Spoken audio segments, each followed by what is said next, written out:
Welcome to episode 10, everyone. Today, we are diving into the world of Git and GitHub. It's super easy, so let's get started. We are kicking things off by installing Git from our web browser. The installation process is super straightforward.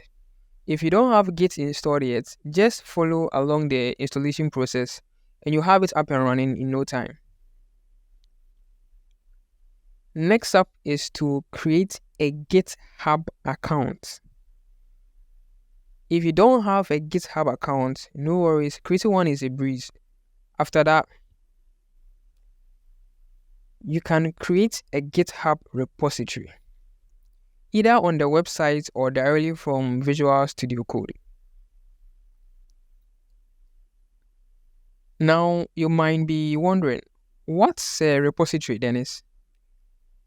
Think of it as a folder where all your code hangs out.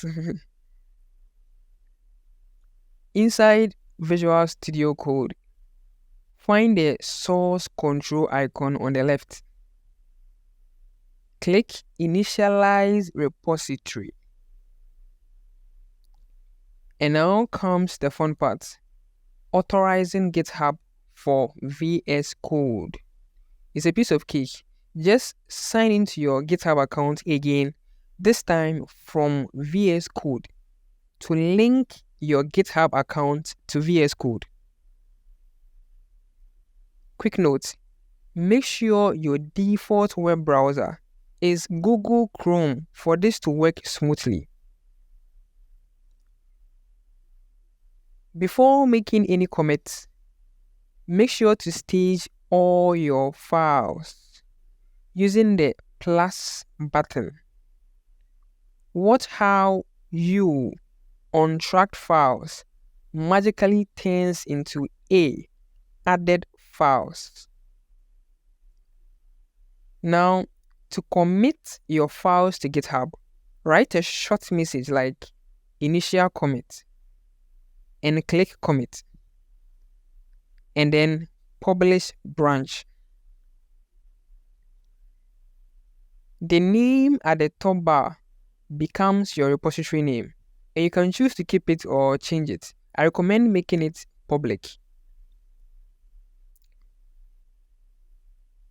Now head back to your GitHub account, refresh the page, and voila, there is your restaurant app repository. Check out your files, read the comments, and see your initial code. Now, here is the magic. Even if your laptop takes a vacation or decides to retire early, your codes are safe and sound online in your GitHub repository. How cool is that? For more reasons why GitHub is amazing, check out the comment section. Don't forget to follow me on GitHub to snag all the codes we write here. Find links to my GitHub and all the web pages used in this video in the description below. Give this video a like, share your thoughts in the comments, and hit the subscribe button to open up a world of opportunities and learning for yourself. Alright, let's go. See you in the next episode.